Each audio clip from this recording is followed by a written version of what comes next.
আপনার spirit guide আজ আপনাকে কি মেসেজ দিচ্ছে এটা চেক করব। ওকে, ওকে।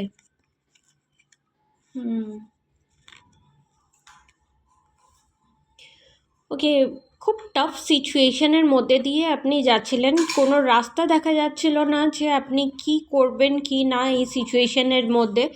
সাথে কিছু ফাইন্যান্সিয়াল প্রবলেম, আর কোনো মানুষের সাথে নো কন্ট্যাক্ট জোনেও আপনি ছিলেন, যে জিনিসগুলোকে নিয়ে আপনি খুব বেশি স্ট্রেস ফিল করছিলেন এই টাইমে। এই জিনিসগুলো দেখা যাচ্ছে, এই সব জিনিসগুলো রিভলভ হতে চলেছে। আপনার স্পিরিট গাইডসের হেল্প আপনি পাচ্ছেন, আশীর্বাদ অ্যাঞ্জেলস আর স্পিরিট গাইডসের আপনার ওপরে পুরো ভরপুর হয়ে আছে, যেটার জন্য আপনার সিচুয়েশন খুব জলদি সলভ হতে চলেছে। যাও সিচুয়েশন আপনি ফেস করছিলেন, নো কন্ট্যাক্ট জোন ফেস করছিলেন, মানি রিলেটেড প্রবলেম ফেস করছিলেন, সিচুয়েশন স্টাক হয়েছিল, এসব জিনিসগুলো থেকে আপনি বেরোচ্ছেন আস্তে আস্তে আপনার স্পিরিট গাইডসের হেল্প থেকে।